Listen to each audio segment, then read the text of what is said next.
adalah memilih mata pelajaran sesuai dengan pilihan karir kalian ke depannya.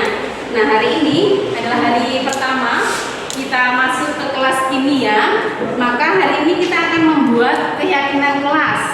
Nah, apa itu keyakinan kelas? Sama nggak dengan peraturan kelas? Kira-kira ada yang tahu? Nggak ada? Belum pernah dengar keyakinan kelas? Belum. Biasanya yang di sekolah adanya apa? Peraturan. Ya, peraturan berarti harus ditaati ya, sudah ada konsekuensinya. Nah, kalau keyakinan kelas itu beda dengan peraturan kelas. Keyakinan kelas itu adalah nilai-nilai kebajikan yang harus kita sepakati bersama. Jadi lebih umum dan tidak tertuliskan sanksi atau konsekuensi dari keyakinan itu. Keyakinan kelas. Nah, sebelum kita membuat keyakinan kelas, Ibu mau sampaikan dulu apa pentingnya kita membuat keyakinan kelas. Jadi dalam keyakinan kelas itu nanti ada nilai-nilai kebajikan yang akan kita pelajari bersama, kita akan sepakati bersama. Misalnya disiplin, lalu tanggung jawab, dan sebagainya. Nah, ketika kalian tidak menunjukkan sikap yang sesuai dengan keyakinan kelas, nanti akan ada tahap berikutnya untuk restitusi. Jadi tidak ada konsekuensi dari sebuah keyakinan kelas. Konsekuensinya muncul dari diri kalian sendiri. Jadi kalian harus mengamalkan itu dalam keseharian kalian di kelas ini. Nah, langkah pertama dalam pembuatan keyakinan kelas itu kalian adalah membuat peraturan dulu. Biasanya yang sering ada di sekolah itu adalah peraturan sekolah, peraturan kelas atau tata tertib. Nah, sekarang Ibu akan bagikan ini sticky note, satu orang dapat satu. Ibu minta tolong salah satu membagikan. Kalian tulis di sini, dalam kelas ini apa sih yang penting yang harus dituliskan, peraturan kelasnya apa saja.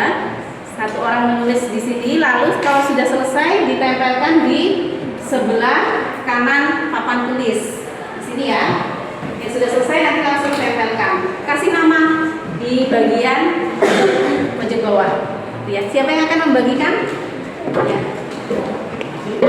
Satu orang satu, boleh biar cepat dibagi dua. Minta tolong satu lagi. Satu orang dapat satu ya.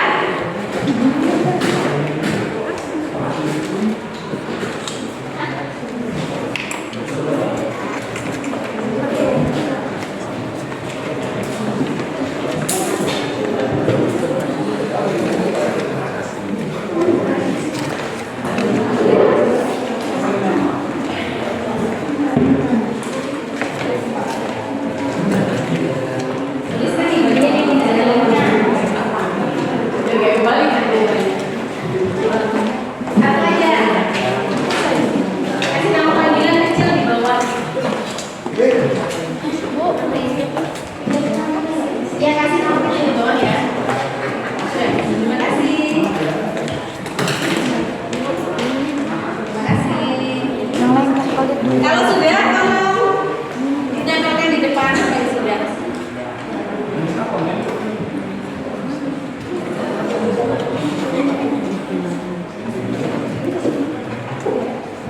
Kasih nama di bawah.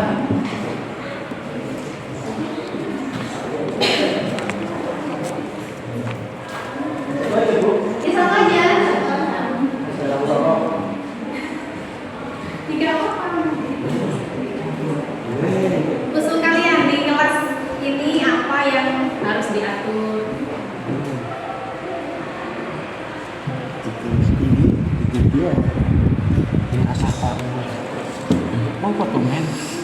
Misalnya tidak boleh impek, boleh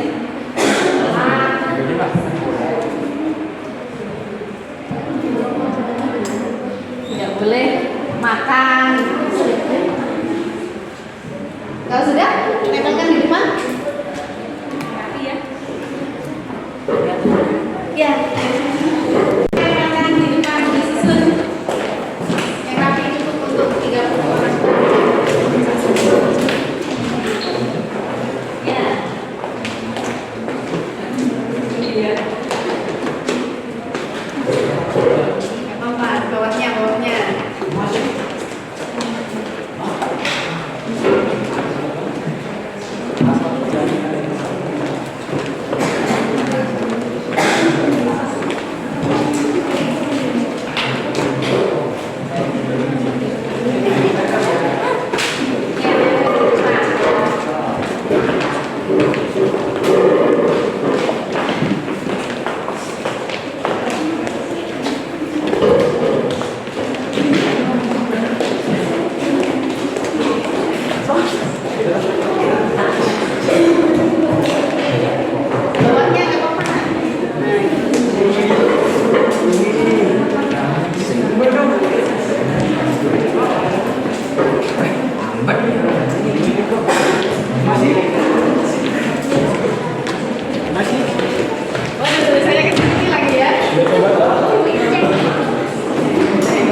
tulisannya.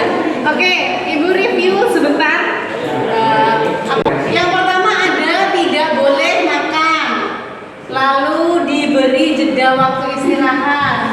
Adanya waktu istirahat sama. Ibu tulis di sini ya. Nanti yang sama ditulis satu kali saja. Peraturan kelas.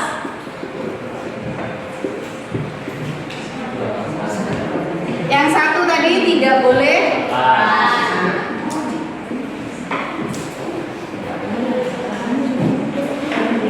Yang kedua ada waktu break ya, ada waktu istirahat. Lalu yang ketiga disiplin mengerjakan tugas. Disiplin mengerjakan tugas yang diberikan berarti tidak boleh terlambat mengumpulkan tugas, gitu ya.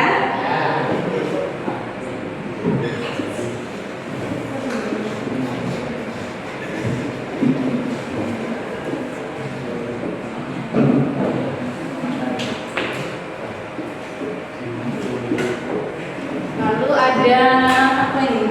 Mengerjakan tugas sama. KBM berlangsung dilarang bermain HP, berarti dilarang menggunakan handphone.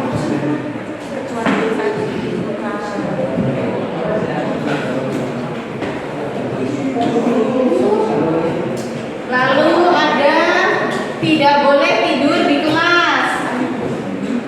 Bahkan kayak ini tidak boleh tidur di kelas.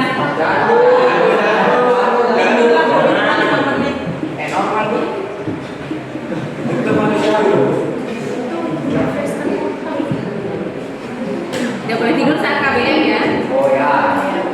Lalu tugas juga sama, merokok, makan, membuli, nyontek. Oh ya belum.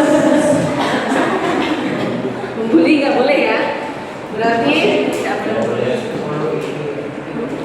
tidak boleh menyontek sudah ada belum ya?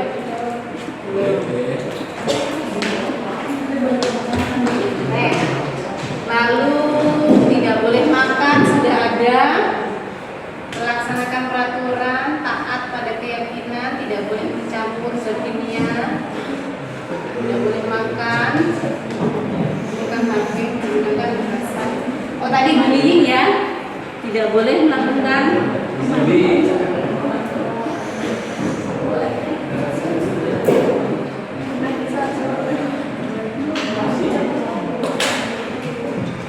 hubungan ya, bahasa Indonesia.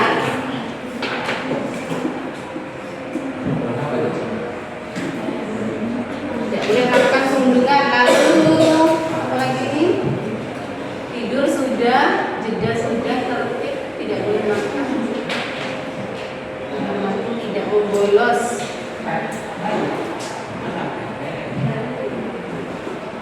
Tidak membolos berarti ya? Berarti apa kalau tidak boleh membolos? Tidak boleh keluar kelas tanpa izin. Itu. Tanpa izin loh. Tidak membolos gitu aja. Ya tidak bolos. Nanti alasan kelasnya kimia malah pindah kelas fisika. Karena ada ulangan terus pindah kelas gitu kan. Tidak boleh membolos. Oke, ada kira-kira 8 ya, yang lain sama. Nah, poin-poinnya sama yang harus dibuat. Lalu dari peraturan kelas ini kan tidak ya dilarang makan, tidak boleh makan, tidak boleh pakai HP dan sebagainya. Kita ubah kalimat peraturan ini menjadi kalimat positif. Ini kan negatif. Ya, dilarang. Kita ubah jadi positif. Tidak boleh makan jadi boleh makan gitu. Ya, bukan gitu. Kalau tidak boleh makan, berarti apa kalimat positifnya?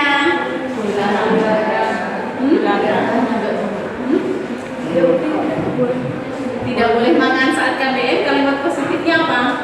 Dilarang makan. Dilarang makan. Boleh makan. Boleh makan. Boleh makan saat istirahat. Ya, makan saat jam istirahat.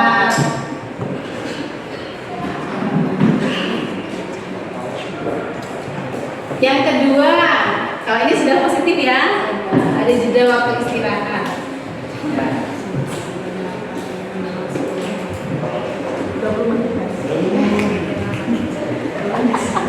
Yang ketiga, tidak terlambat mengumpulkan tugas. Berarti ya, mengumpulkan tugas tepat waktu.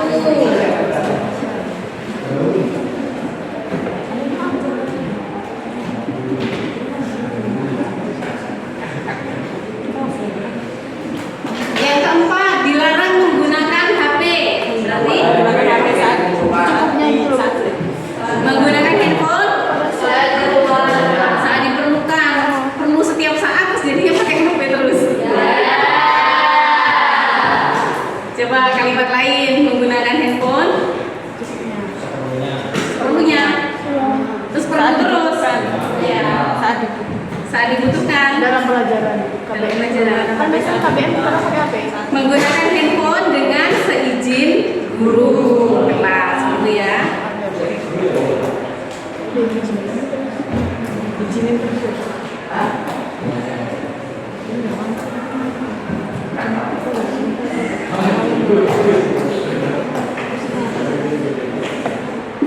Lalu tidak boleh tidur saat KBM. Kalimat positifnya boleh tidur saat istirahat.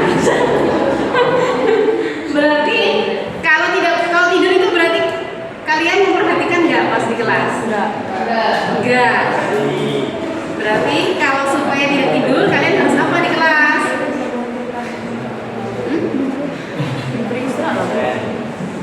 Aktif dalam pembelajaran. Kalau ada yang dilakukan kan nggak ngantuk. Ya. Masa sambil nulis, sambil praktikum ngantuk. Aktif ya berarti. Kok praktek? Ya kan aku. Lalu berikutnya tidak boleh menyontek. Berarti kalimat positifnya boleh menyontek. Itu Bu, kerjasama Bu. Apa? Kerjasama kalau misalnya baca tapi nggak boleh nyontek. Kan kerjasama boleh. Kerja sama pas ulangan. Enggak Bu. Pas Kerjasamanya pas apa? Pas KBM. Oh, pas KBM. Jadi kalau pas KBM saling tolong menolong. Kalau pas ulangan ada mandiri. Berarti apa ini kalimat positifnya dari tidak boleh tek. Apa tidur tadi bersikap tidur. Bersikap setuju saat Mengerjakan soal dengan jujur gitu ya.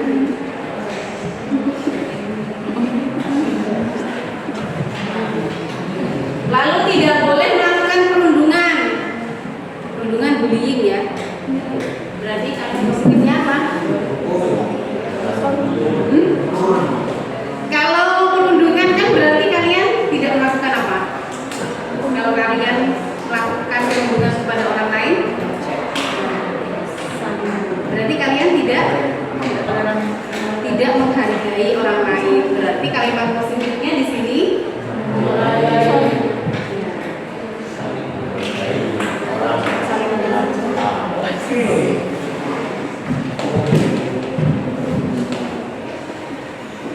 yang terakhir tidak membolos. Berarti boleh membolos. Berarti masuk kelas tepat waktu ya.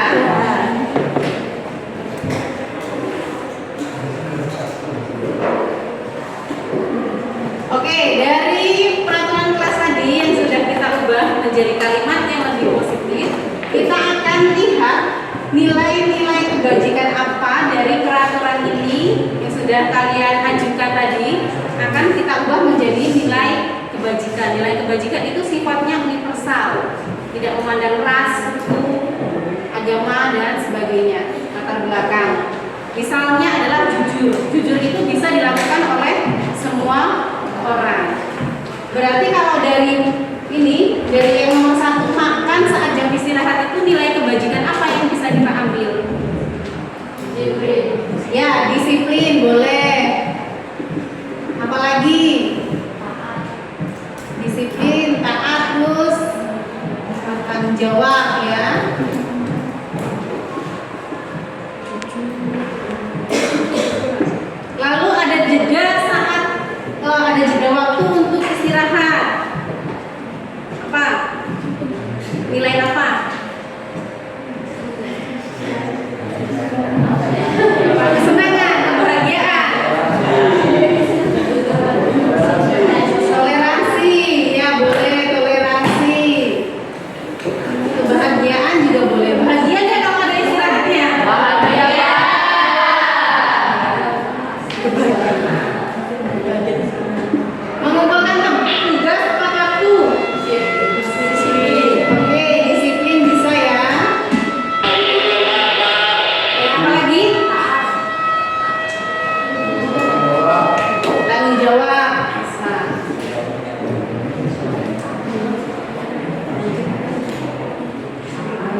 Lalu menggunakan HP dengan seizin guru. Berarti apa? Kalau kalian menggunakan HP saat ibu menjelaskan itu kalian melakukan apa berarti? Berarti menghargai orang lain ya.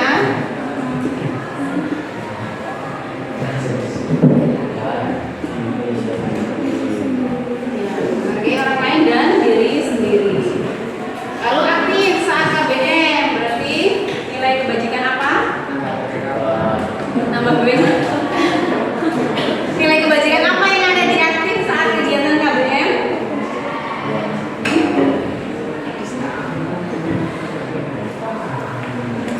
Apa? Tanggung jawab, boleh. Tanggung jawab.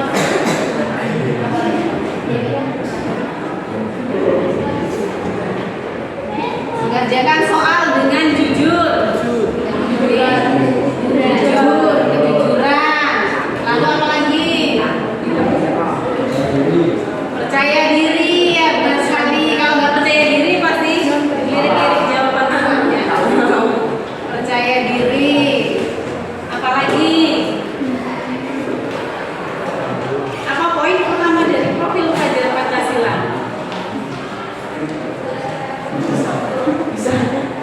Apa? Akhlak.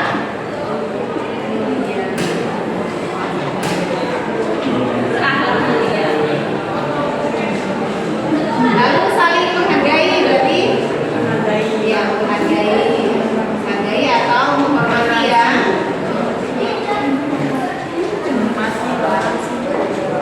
Toleransi bisa. Lalu yang terakhir masuk kelas tepat waktu. Disiplin boleh. Tanggung jawab bisa? Bisa. Tanggung jawab. Apalagi yang bisa? Menghargai tadi ya. Menghargai atau menghormati.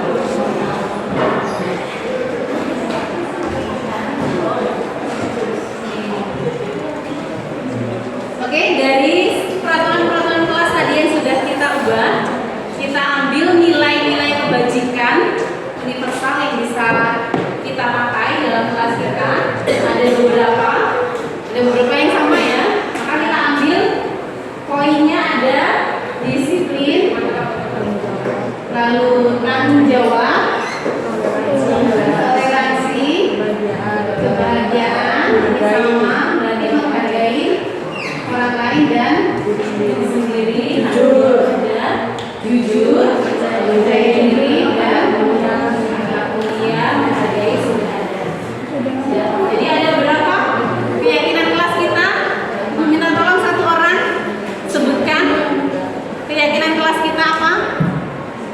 Siapa yang bersedia membacakan keyakinan kelas kita?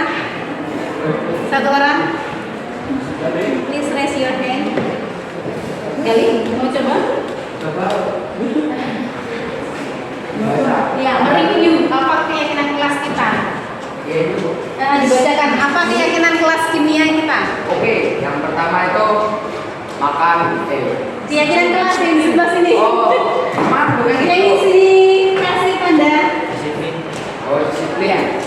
Keyakinan kelas kimia kita ada Disiplin, tanggung jawab, toleransi, kebahagiaan, menghargai orang lain dan diri sendiri, jujur, percaya diri, akhlak mulia, menghormati, toleransi. Ya. ada. Berarti ada berapa? 9. Ada berapa? Ada 8 ya. Ada 8 keyakinan kelas kita. Ibu bacakan kembali. Ada disiplin, tanggung jawab, toleransi, kebahagiaan, menghargai orang lain dan diri sendiri, jujur, percaya diri dan berakhlak mulia. Nah, nanti keyakinan kelas ini Ibu akan buatkan, lalu kita akan tempelkan di kelas kimia. Ini adalah nilai-nilai kebajikan yang harus kalian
Saya Sini Rafira Claudia, asal saya dari kelas Media 2. Saya akan memberikan kesan dari pembuatan keyakinan kelas di kelas kimia ini.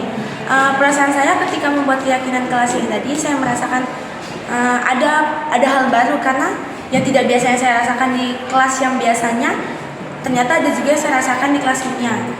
Juga saya merasakan senang karena bisa berkumpul dari teman yang berbeda kelas, pastinya berbeda karakter, berbeda sifat, dan juga pastinya dapat bekerja sama dengan cara yang berbeda-beda. Terima kasih. Selamat pagi, perkenalkan nama saya Ferdiana Wanda, saya dari kelas Media 4. Sekarang kesan saya pada saat membuat pembuatan keyakinan kelas ini, saya merasa sangat senang karena bisa mengenal banyak hal tentang pembuatan keyakinan kelas ini dari berbagai orang yang mempunyai sifat yang berbeda-beda. Dan saya berharap semoga pembuatan keyakinan kelas ini dan kebijakan ini kami perjalankan dengan sungguh-sungguh dan dengan baik. Terima kasih. Selamat pagi, kenalkan nama saya Dionysius Yoseliano, biasa dipanggil Yosel. Saya ingin memberikan kesan saya setelah membuat keyakinan atau peraturan kelas.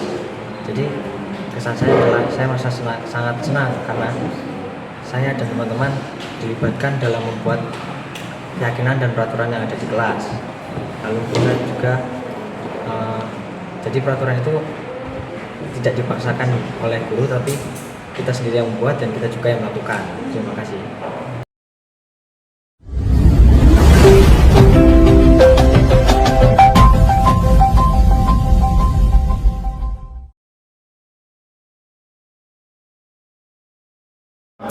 Siang, salam sejahtera untuk kita semua. Alhamdulillah hari ini kita berkumpul di SMA Yos memenuhi yang pertama undangan MCP tentunya, yang kedua sekaligus memenuhi undangan dari Bu Valentin yang pada hari ini akan mempresentasikan diseminasi modul 1/4 budaya positif ya Mbak ya, yang merupakan salah satu prasyarat sebagai guru bergerak. Nah mudah-mudahan ini nanti bisa menginspirasi. Harapan saya nanti teman-teman menyusul dan paling tidak kita bisa bertemu di sini untuk membuat semacam rancangan-rancangan program kedepannya untuk aktivitas kita. Yang pertama tentu harus tetap solid. Yang kedua menyamakan persepsi khususnya untuk kurikulum merdeka yang sudah dilaksanakan oleh beberapa teman-teman di sekolah. Baik, karena waktu Ibu Valentin butuh waktu berapa lama? 45 menit bisa. 45 menit untuk melakukan presentasi penyampaian diseminasi budaya positif calon guru penggerak. Semoga sukses. Mari kita simak bersama-sama. Waktu, monggo, nah ini mentor kita sudah datang.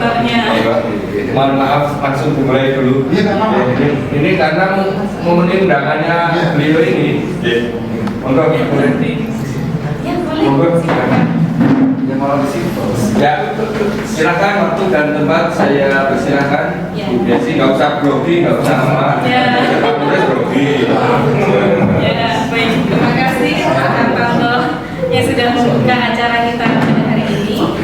Sebelum kita memulai acara kita hari ini, kita akan buka dengan doa dulu ya. Saya mohon bantuan Pak Asari untuk membuka dengan doa.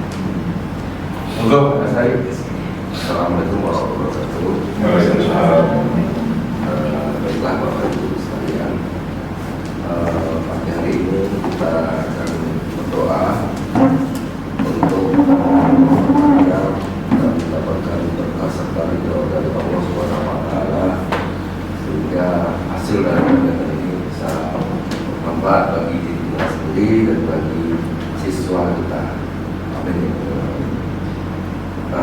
Baiklah Bapak Ibu sekalian, bagi yang beragama lain, kami silakan untuk berdoa sesuai dengan rezekinya masing-masing. Astagfirullahaladzim, astagfirullahaladzim, astagfirullahaladzim. Alhamdulillah, bismillahirrahmanirrahim.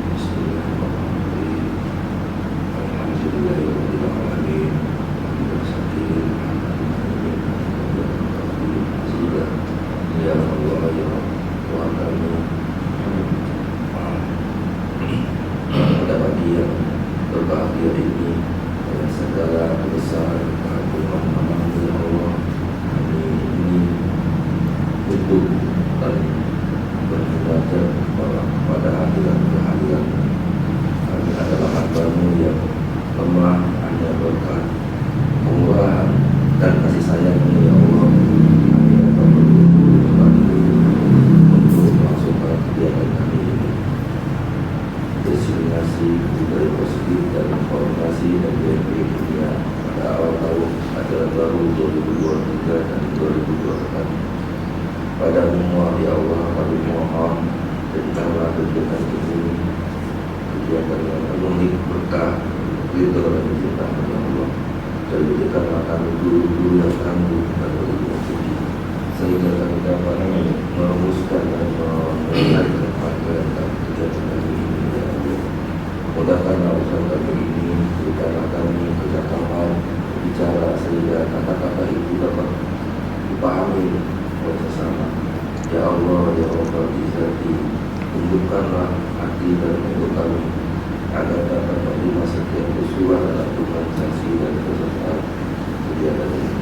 Ya Rabbana, gunakanlah dan lapangkanlah hati kami agar dapat menerima setiap keputusan yang telah disepakati. Ya Allah, ya Al-Wujud, jadikanlah Islam ini sebagai ladang amal kami, bukan menjadi kegiatan kadang-kadang. Dan saya mengucapkan jadikanlah kegiatan ini sebagai ibadah kepada Allah, agar kami dapat bermanfaat kepada sesama manusia. Ya Allah, ya Tuhan, Engkau tahu bahwa kami kumpul di tempat ini dengan kasih sayang. Maka ya Allah, kuatkanlah dapat menjadikan hati dan menunjukkanlah jalan dan penilaian dengan cahaya yang tiada ragu. Yang lapang adalah jalan ini dengan iman yang berlimpah kepada-Mu. Allahumma lana wa liwalidina wa hamdina kama rabbana shighara.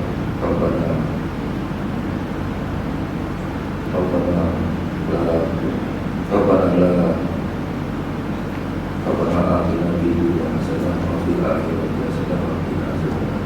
Subhanallah bidzati wa bihamdihi. Wassalamualaikum warahmatullahi wabarakatuh. Assalamualaikum warahmatullahi wabarakatuh. Terima kasih Pak Azhari yang sudah membuka dengan doa. Baik, hari ini saya akan menyampaikan mengenai budaya positif yang sudah saya dapatkan dari pendidikan guru penggerak di modul 1.4.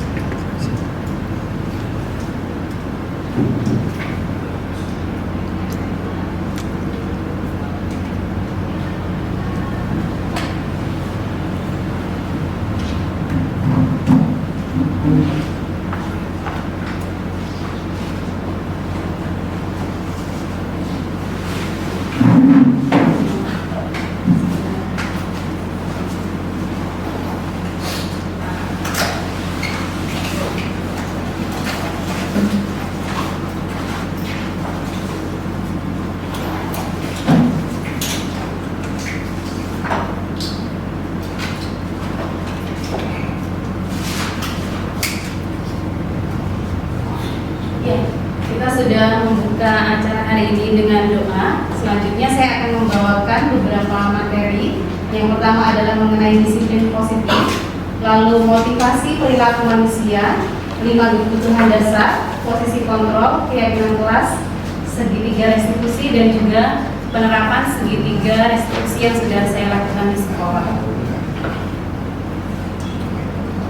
Ya, sebelum kita memulai, ada 3 pertanyaan pemantik di depan. Bapak Ibu guru yang sudah berpengalaman mengajar gitu ya. Saya minta pendapatnya. Apakah hukuman itu dapat mendisiplinkan anak? Pertama, setuju atau tidak setuju? Bapak Ibu, setuju atau tidak setuju? Kalau hukuman itu bisa mendisiplinkan anak? Tidak. Ada yang setuju? Pak Azhari? Setuju, Pak Azhari setuju. Tidak ada surga dan neraka. Harus diberi hukuman baru disiplin begitu ya Pak? Iya. Iya. Bentuknya ada yang lunak, didik kan. Oh iya, baik. Berarti Pak Azhari setuju. Adakah yang tidak setuju? dengan mendapat hukuman, dapat mendisiplinkan anak. Ada yang tidak setuju? Tidak setuju. Kenapa Bu tidak setuju?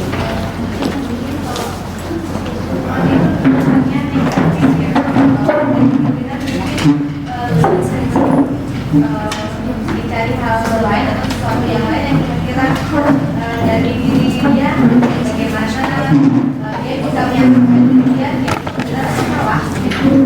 Ya, baik. Terima kasih Ibu. Jadi Ibu tidak setuju karena hukuman bersifat negatif. Dari yang positif yang sifatnya kesepakatan. Baik, terima kasih Ibu pendapatnya. Jadi ada yang setuju, ada yang tidak setuju bahwa hukuman dapat mendisiplinkan anak. Lalu yang kedua, pemberian hukuman dengan hal positif seperti membaca, membersihkan halaman sekolah dapat meningkatkan disiplin anak. Bapak Ibu biasanya melaksanakan ini tidak di sekolah? Ya, sering. Memberikan tugas membaca atau bersih-bersih ya, banyak ya. Lalu yang berikutnya, memberi penghargaan dapat meningkatkan motivasi belajar. Setuju? Tidak setuju, ada yang tidak setuju. Ada yang setuju, ada yang tidak setuju. Nah, kita lihat dari disiplin positif itu bagaimana, apakah pernyataan tadi tentang hukuman lalu penghargaan itu sesuai untuk meningkatkan disiplin anak. Ini disiplin itu artinya adalah belajar. Jadi sebenarnya disiplin itu adalah belajar. Artinya dia harus belajar untuk melakukan sesuatu berdasarkan inisiatifnya, tidak dipaksakan. Sementara selama ini dalam budaya sekolah kita, disiplin itu kadang menjadi sesuatu yang harus dilakukan supaya anak itu patuh. Ya, kita menganggap anak itu harus patuh kepada kita, bukan untuk menimbulkan motivasi dari diri anak itu sendiri. Jadi selama ini kita mengenal teori kontrol dan juga teori pilihan. Ada ilusi bahwa guru itu bisa mengontrol murid, lalu bahwa kritik dan membuat orang yang merasa bersalah dapat menguatkan karakter siswa. Ada juga ilusi bahwa penguatan positif, efektif dan bermanfaat. Jadi pemberian hadiah itu katanya meningkatkan motivasi. Lalu ilusi bahwa orang dewasa itu punya hak untuk memaksa, merasa bahwa sudah punya pengalaman, lalu memaksakan apa yang menjadi pikiran dari orang dewasa tersebut kepada siswa.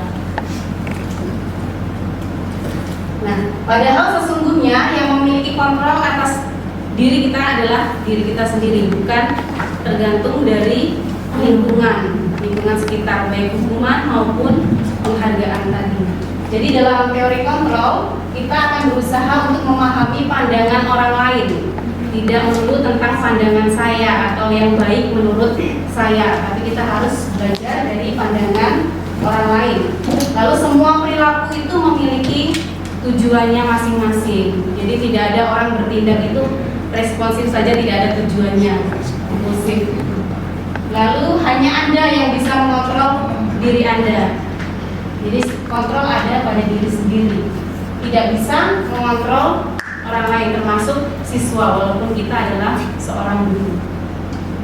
Lalu kolaborasi dapat menciptakan pilihan-pilihan baru. Model berpikirnya adalah menang-menang. Jadi tidak membuat anak merasa bersalah. Nah, ini kalau dijabarkan dalam teori kontrol atau teori pilihan, menurut Dr. William Glaser, semua perilaku itu memiliki tujuan. Nanti akan dijelaskan di teori motivasi. Mana disiplin tadi sudah. Lalu dari teori motivasi ini kita akan mengenal 5 posisi kontrol guru dalam menghadapi suatu permasalahan siswa. Permasalahan ini biasanya berasal dari ini, 5 kebutuhan dasar manusia yang tidak terpenuhi. Jadi anak bermasalah itu karena ada alasannya. Alasannya adalah kebutuhannya tidak terpenuhi. Nah, disiplin positif ini mengajarkan kita untuk menghargai nilai-nilai kebajikan universal. Jadi tidak seperti peraturan sekolah yang sudah jelas kalau melanggar ini Maka konsekuensinya apa? Kalau nilai-nilai kebajikan universal ini adalah nilai-nilai umum yang bisa dilaksanakan oleh semua orang, tidak hanya satu tempat, tidak eksklusif tapi inklusif. Jadi dia universal, lintas bahasa, suku bangsa, agama maupun latar belakang. Nah, dalam kurikulum kita nilai-nilai kebajikan universal yang mulai diajarkan itu adalah profil pelajar Pancasila. Profil pelajar Pancasila ada 6. Pertama adalah beriman, bertakwa kepada Tuhan Yang Maha Esa dan berakhlak mulia. Lalu berkebinekaan global, mandiri, bergotong royong, bernalar kritis dan kreatif. Ini adalah nilai-nilai yang ingin dicapai dari penerapan kurikulum merdeka di sekolah. Nah, tadi setiap siswa ketika melakukan sesuatu pasti punya motivasi yang membuat dia melakukan kesalahan atau hal yang tidak baik. Jadi seseorang itu melakukan sesuatu ada 3 motivasinya. Yang pertama adalah untuk menghindari ketidaknyamanan atau hukuman. Jadi mungkin ada bapak ibu yang muridnya mengumpulkan tugas, yang penting tepat waktu, entah jawabannya salah atau benar dikumpul dulu supaya tidak dikurangi nilainya. Jadi motivasinya hanya supaya tidak dihukum. Lalu yang kedua adalah untuk mendapatkan imbalan. Nanti kalau nilai saya bagus, saya dapat beasiswa ada di sekolah. Jadi dia mengharapkan sesuatu untuk melakukan. Lalu yang ketiga, ini yang paling baik adalah untuk menghargai diri sendiri. Jadi ini muncul dari internal, motivasi intrinsik. Jadi kalaupun ada atau tidak ada guru, dia tetap akan melakukan hal tersebut. Misalnya dia selalu datang tepat waktu ke sekolah. Walaupun dihukum atau tidak dihukum, dia tetap akan datang tepat waktu. Kalau sudah memiliki motivasi intrinsik untuk menghargai dirinya sendiri sebagai pembelajar. Sampai sini dulu. Apakah ada pertanyaan? Cukup? Bisa dilanjutkan? Baik. Tadi dari teori motivasi, seseorang itu melakukan sesuatu karena ada tujuannya. Tujuannya apa? Untuk memenuhi 5 kebutuhan dasar dari manusia. Yang pertama adalah bertahan hidup. Lalu yang kedua adalah kasih sayang dan rasa untuk diterima. Ketiga, kekuasaan. Keempat, ini kesenangan. Dan kelima adalah kebebasan. Contohnya, kebutuhan untuk hidup itu sifatnya fisiologis untuk bertahan hidup. Misalnya adalah kesehatan, rumah, makanan. Lalu ada kebutuhan untuk disayangi dan diterima. Kebutuhan ini ada hubungannya dengan koneksi sosial untuk memberi dan menerima kasih sayang dan juga menjadi bagian dari suatu kelompok. Lalu ada kebutuhan untuk penguasaan. Ini berkaitan dengan harga diri. Jadi seseorang itu merasa berharga ketika dia diapresiasi pekerjaannya. Lalu yang berikutnya adalah kebutuhan untuk bebas, yaitu kebutuhan untuk mandiri dan diberikan pilihan. Terkadang kita di kelas hanya memberikan satu pilihan, termasuk saat mengajar, anak itu hanya diminta untuk melakukan sesuai yang kita perintahkan. Padahal kadang ada anak yang punya keinginan untuk bebas, dia mau melakukan dengan cara yang lain, tidak seperti yang kita sudah tentukan caranya. Nah, kadang di situ anak terus membuat ulah karena dia merasa tidak bebas, tidak punya pilihan. Saya hanya ditentukan saja pilihan sendiri. Lalu ada kebutuhan akan kesenangan, yaitu kebutuhan untuk mencari kesenangan, bermain dan juga tertawa.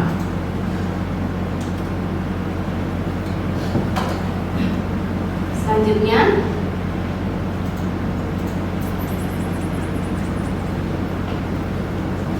kita akan melihat. Bagus, pesanannya ramai, tapi modalnya nggak sampai.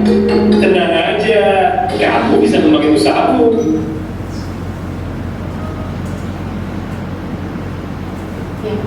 Baik, kita akan melihat 5 posisi kontrol dulu dari video di depan.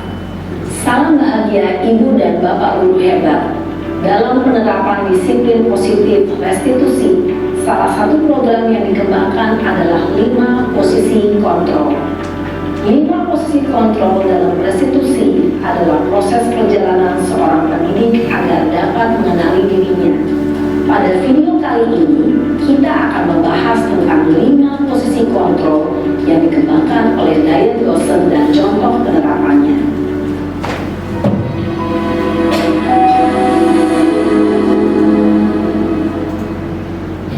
5 posisi kontrol itu adalah 1.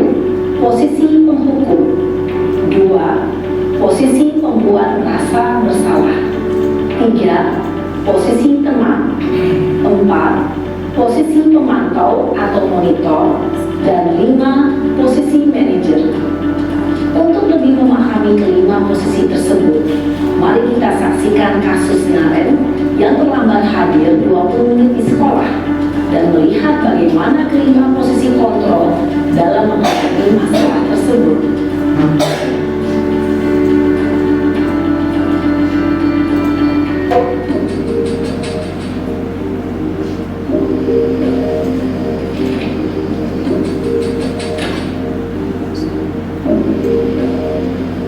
Naren!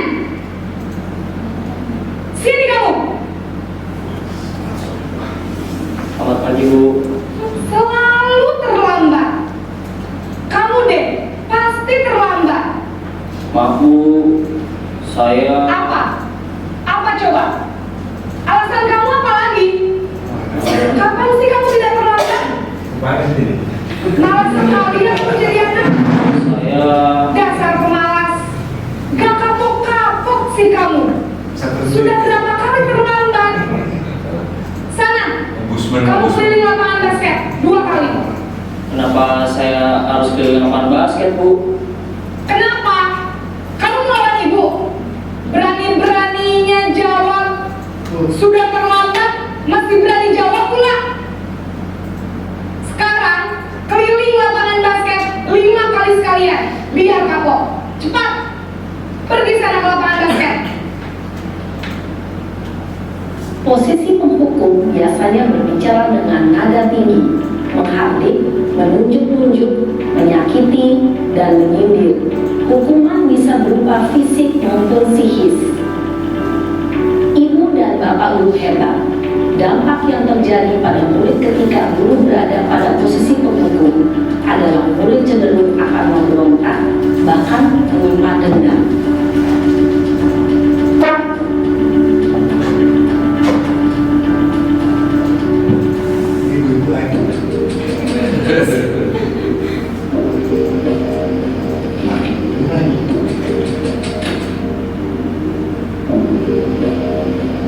Naren!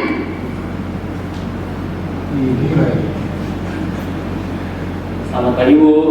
Naren. Kamu kenapa terlambat lagi, nak? Ya Tuhan, Naren. Kamu senang ya bikin ibu susah ya? Kalau kamu terlambat lagi, nanti ibu yang ditegur bapak kepala sekolah, nak. Disangka ibu tidak bisa membina kamu. Duh, gimana ini? Maaf, Bu. Duh, Gusti Naren. Kamu suka ya kalau ibu tegur bapak kepala sekolah? Terus, sekarang ibu harus tulis apa yang di buku absen? Ini kamu sudah sering terlambat loh. Ibu harus apa coba? Maaf, Bu. Maaf sekali. Ya sudah, lain kali jangan bikin ibu susah lagi ya nak ya. Ibu tidak akan kuat lagi kalau kamu begini terus. Bisa jantungan kalau ibu tegur bapak kepala sekolah. Sana cepat ke kelas. Maaf ya, Bu. Maaf sekali. Posisi membuat rasa bersalah berbicara dengan nada tenang, cenderung lembut, namun kata-kata yang diutarakan membuat murid merasa menjadi orang yang gagal, memandang buruk dirinya sendiri, merasa tidak berharga, dan tidak sanggup membahagiakan orang lain. mengambil posisi pembuat rasa bersalah, murid akan menganggap dirinya yang bersalah dan ia akan menyimpan emosi negatif tersebut di dalam dirinya.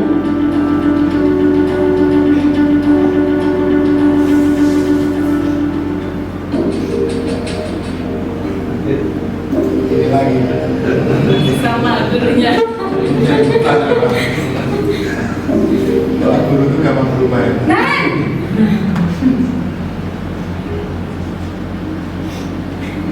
Selamat pagi, Bu. Wah, sudah jam berapa ini, Nak? Terlambat lagi ya, sayang. Iya, Bu. Habis ibu saya lupa bangunkan saya, Bu. Kamu malah menyalahkan ibu kamu.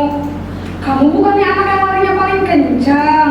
Kok terlambat sih? Iya, Bu. Saya memang terlambat bangun tadi. Jadi, biarpun saya lari kencang, tetap gak kekejar, Bu. Ya sudah sana. Nanti lain kali larinya lebih kencang lagi ya. Biar gak terlambat lagi. Bikin seneng ibu. Demi ibu. Bisa kan? Bisa lah, Bu. Ya sudah sana masuk kelas. Ibu beresin urusan absen kamu. Kamu ini ada-ada saja. Dalam posisi teman, guru berbicara dengan ada suara ramah, akrab, cenderung bersenda gurau untuk menjaga suasana tetap santai. Murid akan merasa senang, aman, dan akrab dengan guru. Identitas yang tercipta adalah identitas sukses atau berhasil. Namun, perlu diingat, karena ini masih dorongan eksternal, maka ada faktor ketergantungan dari murid kepada orang tertentu. Di sini, guru absennya, sehingga di lain waktu, murid bisa berperilaku baik, namun hanya kepada orang-orang tertentu saja.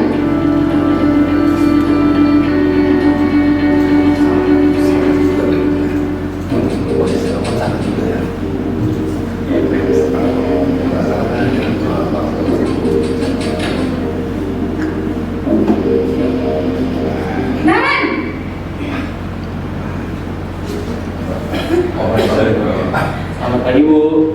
Naren, apa peraturan sekolah kita tentang jam berapa kita harus masuk sekolah, Nak? Kita harus di sekolah jam 7, Bu. Iya betul, sekarang sudah jam 7.20. Naren sudah tahu konsekuensinya jika terlambat hadir. Paham, Bu. Saya harus tinggal kelas pas jam istirahat selama 20 menit. Iya benar, konsekuensinya demikian. Jadi nanti jam 9.30 pas istirahat, kamu harus tinggal di kelas, kerjakan tugas tambahan untuk ketertinggalan kamu, ya? Baik, Bu. Posisi pemantau mengandalkan penghitungan atau data untuk mengontrol murid. Guru mengarahkan murid berdasarkan peraturan dan konsekuensi. Seorang pemantau menunjukkan bahasa tubuh dan ekspresi wajah yang datar dan cenderung formal.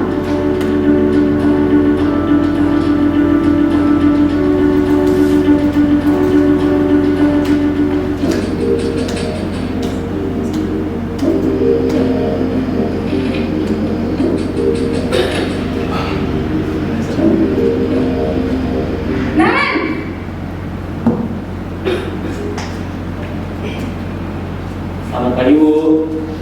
Selamat pagi, Naren. Maaf, Bu. Saya terlambat. Iya, sekolah masuknya jam 7, sekarang sudah jam 7.20. Jadi sekarang bagaimana ini, Naren? Maaf, Bu. Saya lupa setel alarm saya semalam. Baiklah, menurut kamu, keyakinan sekolah yang mana yang perlu kamu tingkatkan? Menghargai diri sendiri dan orang lain mungkin ya, Bu. Jadi, apakah Naren yakin prinsip saya tersebut? Iya, Bu. Saya meyakininya. Apakah Naren bersedia memperbaiki masalah keterlambatan ini? Bersedia, Bu. Bagaimana kamu akan memperbaiki masalah keterlambatan ini? Saya akan coba untuk tidak lupa menyetel alarm saya, Bu. Baik, kalau Naren lupa menyetel alarm di rumah, ada orang yang kira-kira bisa bantu mengingatkan tidak? Ada, Bu. Kakak saya, Kak Emma. Ada lagi selain Kak Emma? Selain Kak Emma, ada ibu saya. Baik, jadi yang mengingatkan Naren adalah Kak Emma dan ibu kalian. Kira-kira akan mulai start alarm kapan nih Naren? Setelah pulang sekolah, akan segera saya lakukan. Baik, jadi Naren akan setel alarm untuk bangun besok pagi dan akan diingatkan oleh kakak dan ibunda Naren ya. Ada lagi yang mungkin perlu dilakukan Naren agar tidak terulang bangun lagi? Tidak ada, Bu. Baik Naren, terima kasih untuk kerjasama kamu.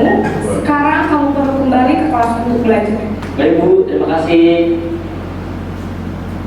Posisi manajer adalah posisi kontrol yang disarankan untuk membimbing murid memiliki sikap disiplin yang positif, yaitu murid yang mandiri, bertanggung jawab, dan dapat memecahkan masalah.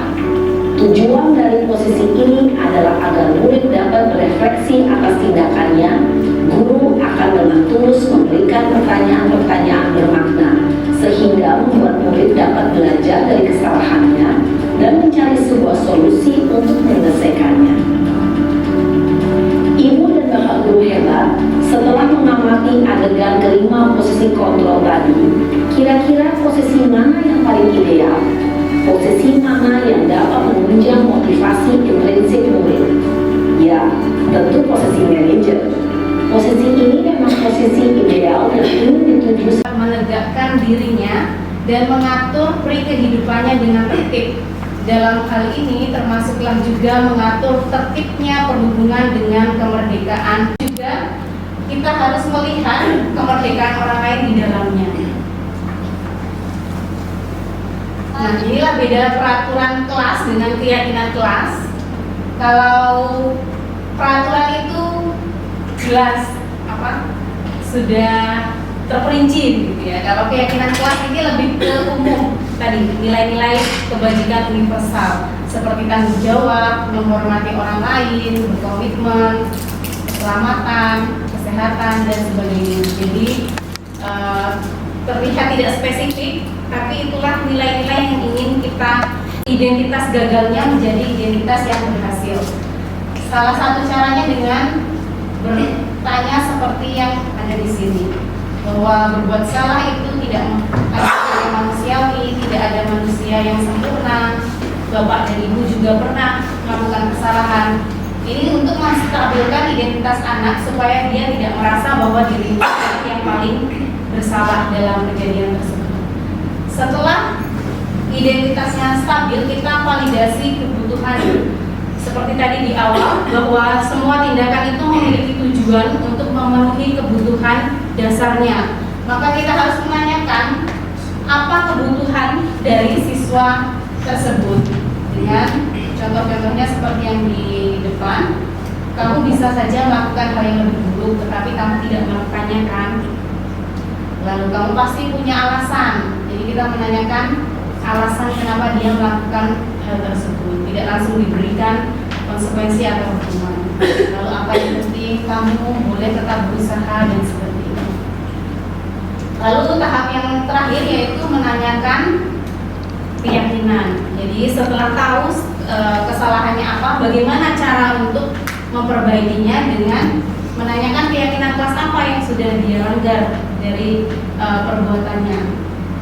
Seperti ini, apa nilai yang kita percaya, atau kalau sudah membuat keyakinan kelas, apa keyakinan kelas yang sudah kamu langgar atau yang belum kamu penuhi ketika melakukan hal tersebut, untuk kemudian di akhir meminta siswa untuk memutuskan bagaimana cara memperbaiki kesalahan yang sudah dilakukan. Nah, ini saya mencoba menerapkan segitiga resolusi. Tadi guru mendengar dari guru pelajaran bahasa Indonesia, kamu tidak ada di kelas akan pembelajaran. Apakah itu benar? Ya benar. Apakah kamu tahu bahwa perbuatan itu salah? Ya Bu, saya minta maaf.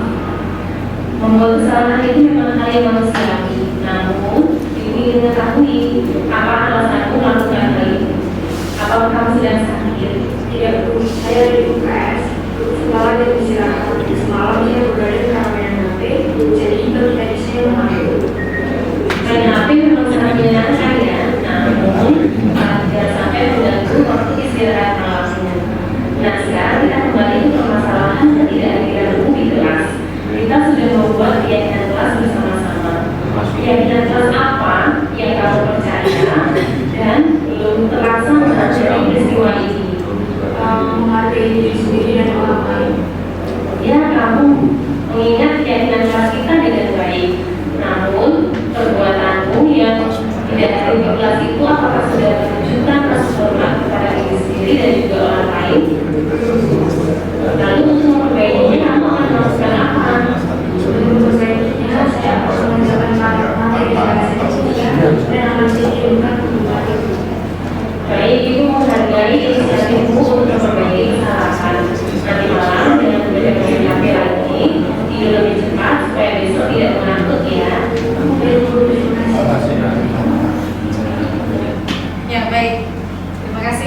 ada 3 tahap.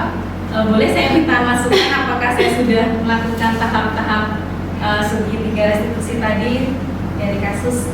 Tadi kasusnya siswanya adalah tidur di UKS, jadi saya memerankan sebagai guru piket yang menemukan bahwa ada siswa tidak masuk kelas dan ternyata dia malah tidur di UKS. Sama main HP juga kayaknya. Ya, tidur di kelas, tidur di UKS karena begadang Pak, main HP semalaman, jadi ngantuk, ketiduran di UKS. Begitu. Boleh saya minta pendapatnya kalau ya, silakan Pak Nuris. Terima kasih Bu. Ya, saya kira saya nyambung. Artinya memang konsep apa tadi segitiga restitusi ini dijalankan dengan baik ya. Jadi memang hubungannya kan dengan gaya kontrol manajer tadi. Iya. Ketika kita menjadi seorang manajer kan solusinya harus berasal dari internalnya. Kalau saya perhatikan dari video yang Bu sampaikan tadi, yang Bu tontonkan kepada kami, dalam video tersebut semuanya anak lah yang mau menyelesaikannya.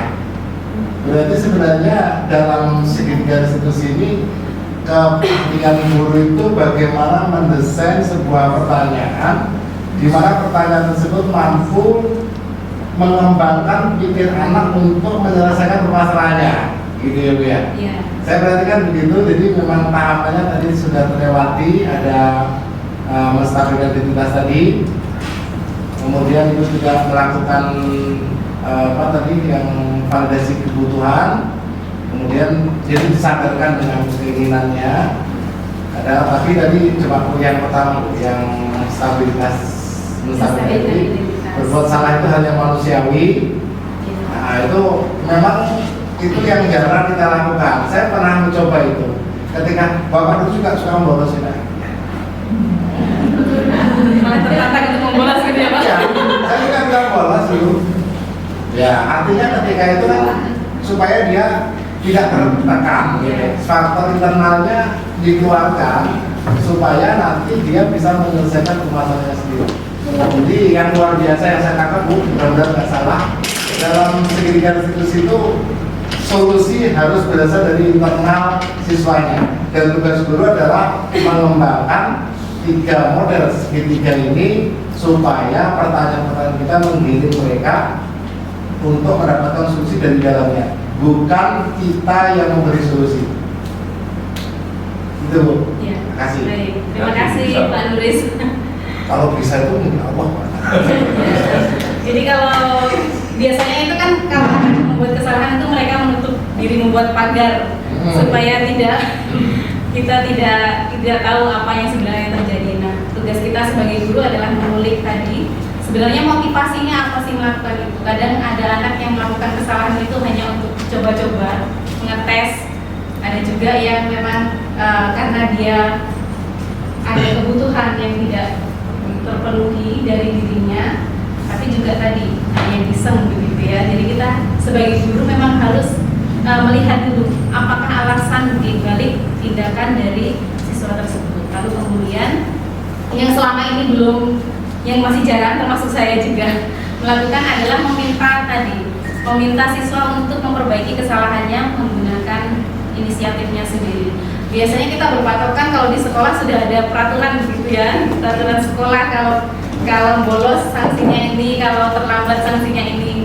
Kita biasanya sebagai pemantau langsung memberikan sanksi sesuai dengan peraturan sekolah. Padahal anak itu juga boleh untuk mengajukan solusi dari permasalahannya sendiri, karena setiap anak permasalahannya berbeda, kebutuhannya berbeda. Misalnya terlambat, tadi ada yang terlambat memang karena bangun siang, ada yang terlambatnya karena tidak punya kendaraan dan sebagainya. Itu solusinya pasti berbeda. Jadi tidak bisa kita menyamaratakan konsekuensi untuk semua siswa. Sampai di sini adakah yang mau ditanyakan atau mau berbagi mungkin yang sudah dilakukan? Silahkan Pak Nuris. Sekarang saya nanya ke Pak juga. Iya, boleh. Begini, restitusi itu bisa dijalankan ketika kita ada posisi sebagai manajer. Ya. Dan manajer itu bertugas bagaimana menjadikan anak itu sadar dari faktor internalnya. Nah, kalau kita lihat kontrol tadi kan ada 5 itu, penghukum, teman, merasa salah, pemantau, dan yang terakhir manajer. Kalau kita lihat dari yang disampaikan Ibu siapa itu, yang di video tadi, nah memang kita sepakat bahwa kita sebagai manajer. Nah, tetapi begini, problemnya adalah sekolah kita. Mungkin nggak semua ya, tapi saya yakin tidak rata. Bahwa peraturan itu masih muncul. Peraturan masih muncul, gaya performa guru tidak sama. Kemudian intinya adalah budaya positif itu belum serta-merta semuanya ada dalam satu siklus pendidikan.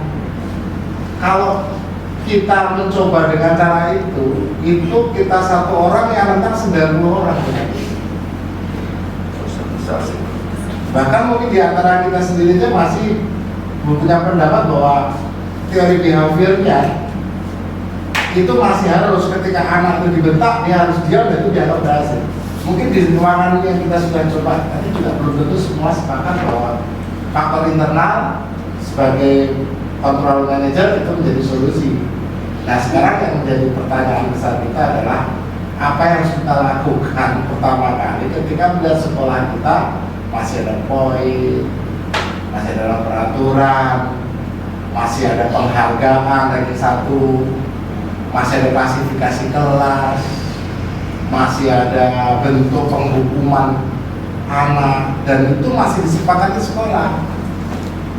Ini kita keluar dari sistem kita aja belum siap, belum kepada gurunya. Jadi solusi bersama kita apa? Susah menjawab. Saya nggak bisa jawab juga itu. Ya, mungkin ini juga karena ada tuntutan ya Pak untuk sekolah itu harus membuat tata tertib begitu. Ya. Sebenarnya peraturan biasanya nggak temu, tapi peraturan agak di tengah itu ada poin. Mana Bapak Ibu yang sekolahnya tidak ada poin? Sekolah kami ada poin. Sekolah Ibu ada poin. Iya. Saya ada poin. Mas aku ada, tapi ya ada saja. Sama satu gurunya tidak ada yang menentu satpamnya nih. Iya, kami satpam. Iya, poin itu memang sekarang siapa yang terlepas dari peraturan itu? Padahal tadi perlu peraturan berubah menjadi keyakinan nilai-nilai. Bagaimana bergerak bersama? Sedangkan nanti Ibu ke sekolah saja coba pengaruhi sistem yang ada nggak selesai. Ini nggak perlu dijawab juga sebenarnya. Nggak perlu dijawab ya. Apa? Berarti Anda jawab ya. Iya.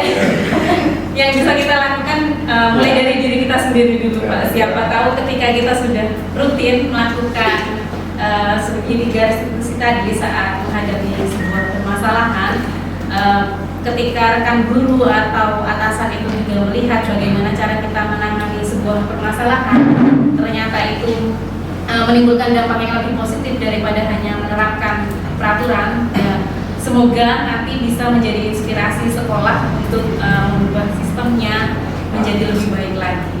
Itu dari saya. Jadi kita mulai dari sendiri. Menggerakkan. Ya, jadi mulai dari diri sendiri dulu untuk menjadi contoh bagi yang lain untuk bisa ketika kita sudah praktek, kan kita sudah mengalami, bisa membagikan itu dan juga teman-teman yang lain bisa mengikuti. Itu dari saya. Kalau dari yang lain boleh. Aku tidur dari tadi Bu. Baik, tadi saya sepakat Bu, memang kalau memang mau menyelesaikan masalah-masalah anak ini itu memang harus teori diskusi, kemudian ada inisiatif internal ya, dengan ada saya sepakat sekali. Tapi ketika bicara lapangan yang kita lihat, saya jadi wali kelas itu di SMA 1 mungkin wali kelas 12 ya Bu, ya udah banyak kali, bahkan kemarin ada satu hal ya saya nggak cerita, mungkin di kelas lain, di sekolah lain nggak ada lah ya. Ya coba diceritakan terlambat Bu, beritanya coba menegur terlambat Bu, menegur terlambat itu aja nggak bisa. Berarti artinya apa? Anak ini kan tidak pernah masuk. Oh, tidak bagus. Ini statusnya gimana? Saya sudah komisi, dipanggil nggak datang komisi tak boleh ibu. Dia ngasih nomor itu nomor dia, nomor orang tuanya, bapaknya, ibunya sama. Berarti ketika saya ngebel bapaknya, yang terima dia, ngebel ibunya, yang terima dia. Iya gitu. Nah akhirnya kalau suatu negara nggak ada undang-undang, saya nggak bisa bayangkan loh. Saya masih sepakat ketika mesti ada undang-undang itu masih sepakat lah, peraturan masih sepakat. Tapi benar, undang-undang itu juga akan berlaku efektif ketika kolektif kolegialnya main semua. Karakter gurunya, karakter warga sekolahnya itu benar-benar seperti apa yang diharapkan oleh Pak Nuris dan Ibu, ya, penyedaran masing-masing. Nah sekarang kita jadi masalah. Ketika anak ini kan saya ulangi, mau apa itu nyidam aja nggak bisa karena memang Tidak hadir ya Pak. ini harus naik. Karena apa? Karena ada sekolah ramah anak. Itu nggak bisa Bu. Kita juga bingung. Maka tadi Pak Nuris bilang nggak bisa dijawab ini gimana? Coba Ibu sekarang begini sama anak. Kita mikir Bu. Kalau dulu mungkin zaman saya tahu, saya ngajar dari 87, ibaratnya mau bawa pentung buke nggak apa-apa, orang tuanya malah seneng. Tahun-tahun itu nggak ada masalah, saya dari 87 sampai mulai tahun 2000-an lah mungkin agak begini ya Pak ya. Nah ini, memang ada ya jerah ya, dalam artian jerah. Tapi tentang penyadaran atau enggak saya juga nggak tahu. Tapi paling tidak dia akan teringat dengan apa? Dengan perlakuan kita, dengan treatment kita kepada anak. Saya kira saya sepakat penyadaran bergerak, tergerak, menggerakkan tadi ya Pak ya, bareng-bareng monggo. Nanti seperti apa nanti biar Pak Nuris yang menjelaskan ini. Saya memang nunggu Pak Nuris datang ini. Baik, saya kira itu Bu ya. Ini PR kita bersama. Sekali lagi tepuk tangan untuk Bu Farid. Baik, terima kasih Bapak Ibu sekalian atas kehadiran menyempatkan waktunya hari ini untuk mengikuti program diseminasi mengenai budaya positif ini. Tadi kita buka dengan doa, jadi kita akan tutup juga untuk share sesi ini dengan doa. Saya mohon bantuan kembali dari Pak Asari. Oke, alhamdulillah hari ini kita telah selesai. Marilah berdoa. Ya Allah, ya Tuhan kami, ridhoilah dan berikan berkah kepada kami semua agar kegiatan ini menjadi jalan terbaik untuk menuju jalan Allah. Rabbana atina fid dunya hasanah wa fil akhirati hasanah wa qina adzabannar. Amin. Baik, terima kasih. Saya tutup kegiatan hari ini. Terima kasih dan selamat pagi. Selamat pagi.